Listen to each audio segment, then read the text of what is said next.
This is In the Loop. I'm Christian Bryant.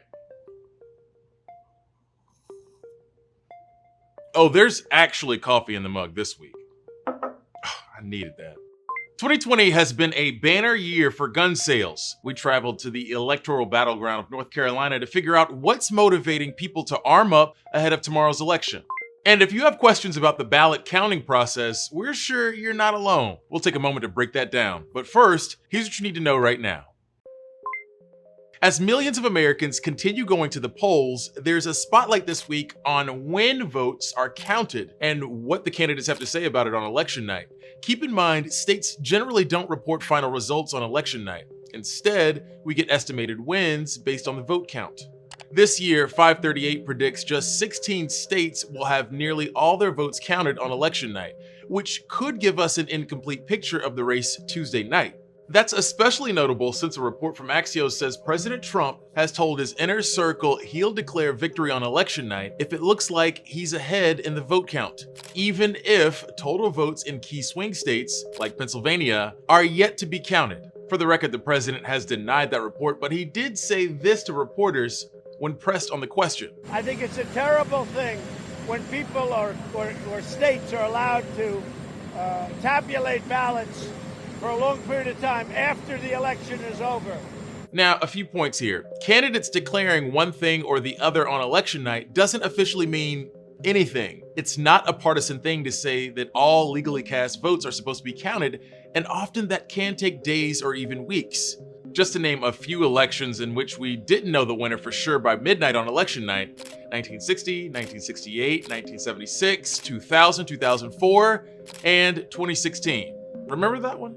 This year, several key states won't begin counting mail-in ballots until Tuesday. Places like Pennsylvania, it could make all the difference. Early count there is supposed to favor Trump, but once mail-in ballots are counted, the margin is expected to narrow. A final count there is not expected until Wednesday at the earliest.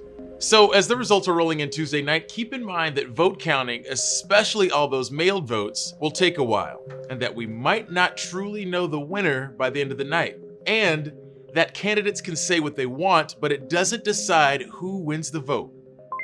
The 2020 election has already become one of the most litigated elections in history, and most of these efforts in the courts are led by Republicans. In Texas, the state Supreme Court denied a Republican push to throw out 127,000 votes that were cast curbside, meaning from voters' cars in a drive-through setup. A similar case went to the federal court today. In Nevada, a judge rejected a lawsuit filed by the Trump campaign asking for images of the signatures for every registered voter in a Democratic-leaning county. Last week, the Supreme Court held up a Wisconsin ruling that the state could not accept absentee ballots if they arrived after polls close on Election Day. Scientists say the latest surge of coronavirus cases in the US is just beginning. As of Friday, 18 states reached record-high hospitalizations based on a 7-day average. This is going to get worse because we're going more into a colder season as we get through the fall and into the winter.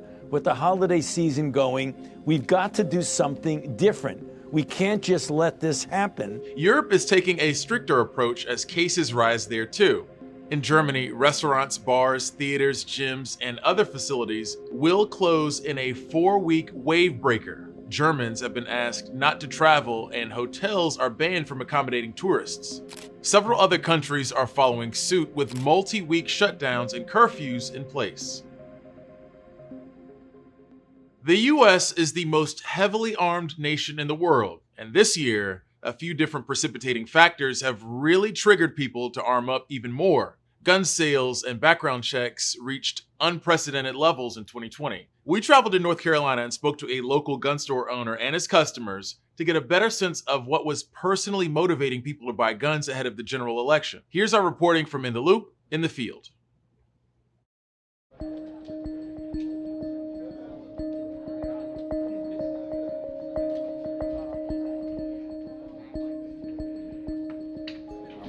They taking care of me now? Yes, sir. How will this year compare to other years in sales? Number one. This is number one. And you know that in October. Yes, I knew it 2 months ago. Okay. Americans are very strapped right now. Demand went skyrocketed with the pandemic, but then when the riots started, When the defund the police started, it took some fire and put some gas on it. Add in a divisive general election, and you've got a banner year for gun sales. Just how many guns have Americans bought this year? I could say a hell of a lot, but for a more scientific take, here's the data going back 20 years.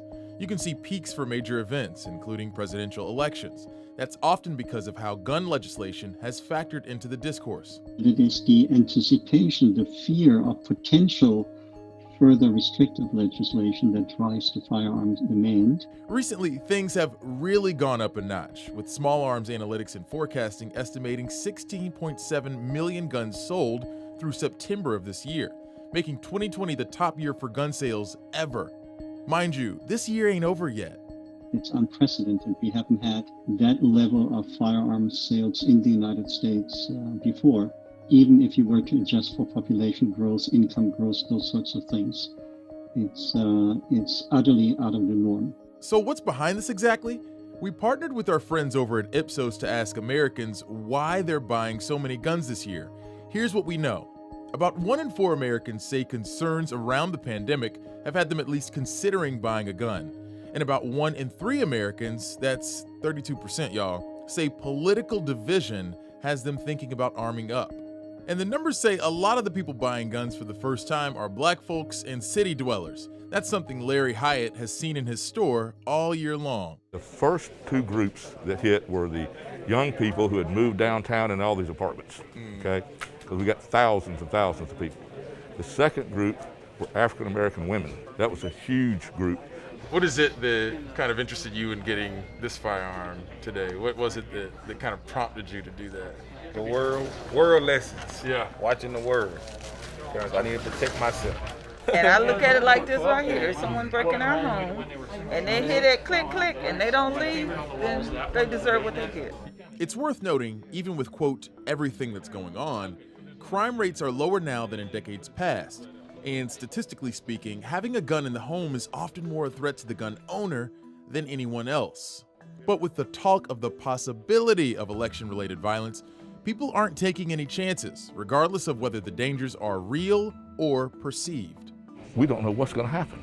If Trump wins, we think sales might drop. If Biden wins, sales might go up because people may think new laws might be passed and we better buy them now. If Trump wins, we may have riots. It's hard to say what sales are going to do in the near future. The firearms industry is volatile, and hunting season and the holidays are upon us, which could mean another uptick. The only real guarantee is that uncertainty sells. The people are confused. They're very confused. And when they're confused and they're scared, they're probably going to buy a gun. At this point, you should be able to guess what's trending.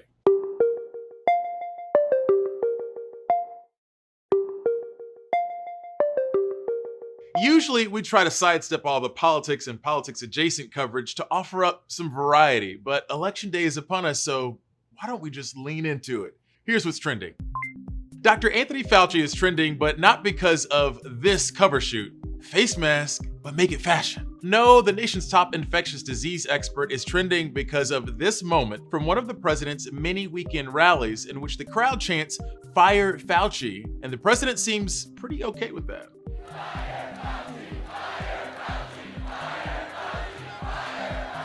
That question of whether the president will fire Fauci has been lingering for months now, as Trump and the doctor have exchanged some public criticisms. Still, Fauci remains one of the most widely trusted figures in the country, much more so than President Trump. And this threat to fire the doctor has a lot of people worried about what impact that could have on the government's handling of the pandemic. If your name is Karen, first off, let me just say you probably don't deserve the sort of reputation that the name Karen has garnered lately. Specifically, it's a name that the internet believes just radiates a sort of, "I need to speak to your manager" energy. Now, that's a bit of a stereotype, but we can say one thing about Karens that is now backed up by cold hard data. Most Karens appear to support Joe Biden for president, at least according to a New York Times Siena poll trending today. Granted, Biden leads among most names and demographics in the polls. But the stats on Karens specifically just kind of popped off on Twitter and got a lot of people talking, and, well, people on the internet just love joking about Karens. Sorry, Karens. A highway ambush engineered by Trump supporters and targeting a Biden-Harris campaign bus is now under investigation from the FBI. Verified details of this whole thing are hard to come by, but what we can see from various videos posted to social media shows a caravan of vehicles decked out in Trump flags boxing in a Biden-Harris bus on Interstate 35 between San Antonio and Austin. There was at least one collision as a result of this caught on camera, though it's not clear whose fault that was. This is obviously not the kind of thing we expect to see in a developed democracy, and it's raised enough eyebrows that both major candidates have weighed in on it. We've never had anything like this. At least we've never had a president who thinks it's a good thing. The FBI's San Antonio office says they're looking into the incident but hasn't given any other details. With more mail-in ballots being cast this election than ever before, many have asked, when do all the votes have to be counted? Of course, that ain't the only question floating around, but that's the one Newsy's Stephanie Liebergen is turning her attention to in this installment of our Vote Smarter 2020 series. When do all the votes have to be counted? Each state has its own laws for locking down their vote count. Then there's a period for challenges, and of course we're expecting that the losing side will challenge super close results. They'll demand recounts. Any results Americans see on election night and in the days immediately following are preliminary. States take anywhere from a few days to a few weeks to finalize the election results. At least for the presidential contest, federal law lays out the schedule for the Electoral College, and states will need to have their certified results before what's considered the safe harbor deadline so that the slate of electors can be determined and sent to Congress. For 2020, that safe harbor deadline is December 8th. Any state that misses that deadline risks having the winner of its electoral votes determined by Congress. The other key date to know is December 14th. That's when all the state electors officially cast their votes for the next president of the United States. Congress will certify the results on January 6th, 2021. Stephanie Liebergen, Newsy, Miami. Folks abroad are emptying their wallets to see how this one is going to turn out.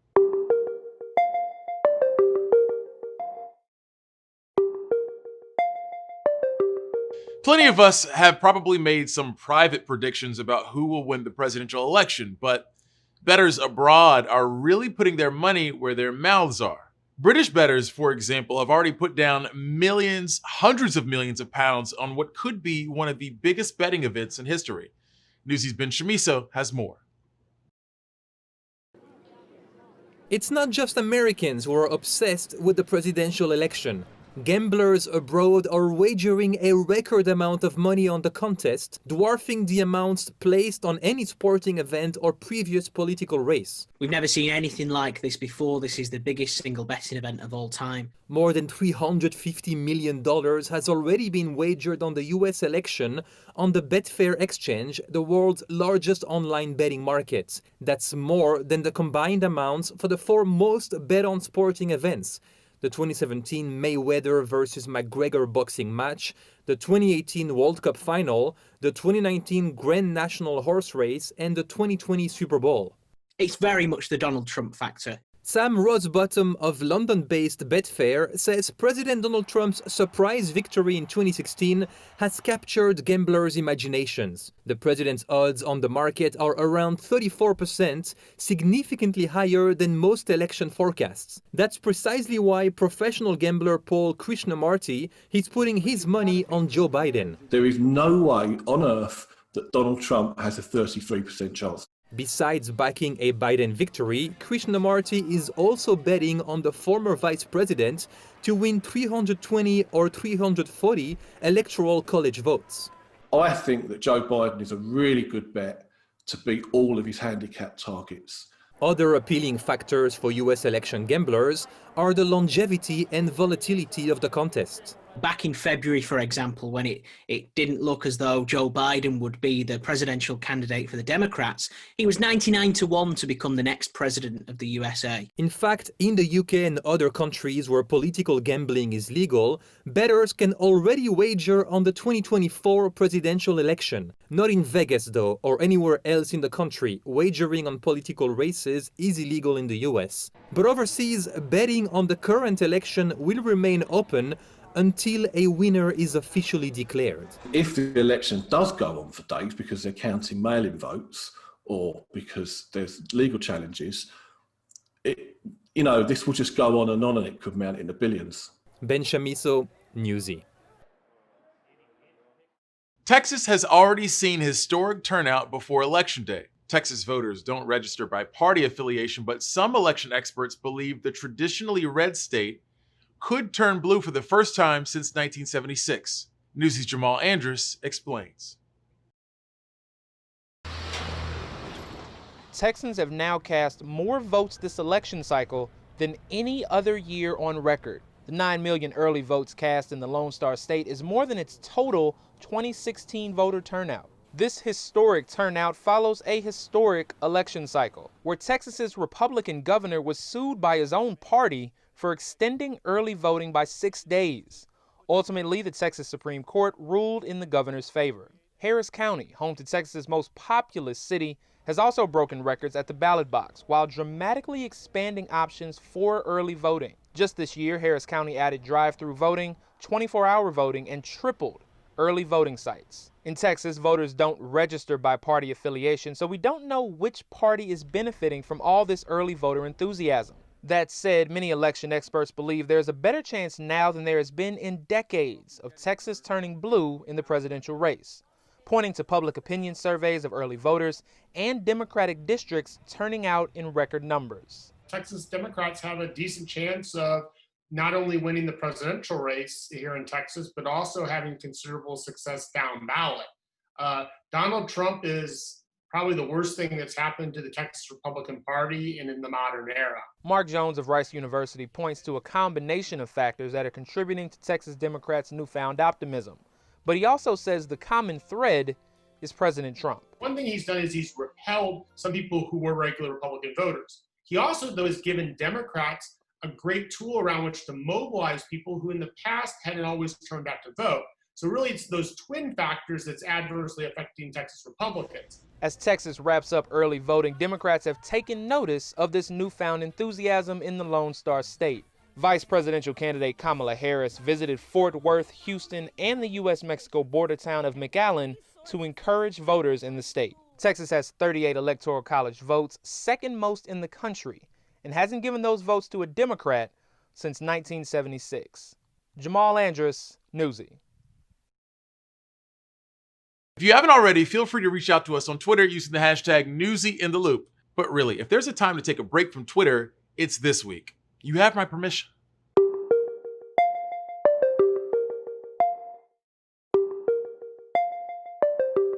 Waiting out election results in a church doesn't seem like a bad idea, right? Probably a lot calmer than other places, to be honest. But some immigration sanctuary seekers aren't just in a temporary holding pattern there because of the election. Some have spent years there because it's a place where ICE avoids taking people into custody. Newsy's Meg Hilling reports on how some sanctuary seekers are holding out hope that voters will support candidates who favor more open immigration reform. Rosa Sabito has been living at a Methodist church in Mancos, Colorado for years. At the beginning, I thought it was going to be just for a few weeks, and things have been getting more complicated and has become 41 months, 3 years, 5 months in sanctuary, and still waiting for a relief. Immigration and Customs Enforcement avoids detaining people at what it considers sensitive locations, including schools and places of worship. That's why some people here illegally, like Sabito, have turned to sanctuary churches after exhausting their legal avenues to stay. Some are speaking out ahead of this election, hoping voters will support candidates who favor more open immigration policies. There are so many needs and so many things that need to be fixed right now that are broken, and they have been broken for a long time. So how will voters respond? A 2019 Gallup survey revealed that more than a third of respondents were in favor of deporting all immigrants living in the U.S. illegally. 61% opposed the idea. But it's not clear how those views will be reflected at the polls, especially since several recent surveys suggest immigration is not a top issue for most voters this election. I'm holding here and holding myself and hoping that we can see that victory, because going to be a victory just for a few of us. It will be for a lot of people. In the meantime, Sabito, like so many others, are hoping to find a member of Congress who will introduce a private bill to grant them permanent residency. The Trump administration has been resistant to this practice. For Newsy, I'm Meg Hilling. The stock market hasn't fared well this year, and Americans have felt the economic impact because of it. Many people have their savings, retirement funds, and investments tied into stocks. Newsy's Bianca Fascini tells us how experts are warning people not to rush into any major changes because of the market's volatility around Election Day. It's been a hectic year for stocks, and the volatile marketplace could be here to stay a little longer, especially until the election is decided. Until there is an outcome, and a clear, decided outcome, I do think that we are going to see some volatility in the stock markets.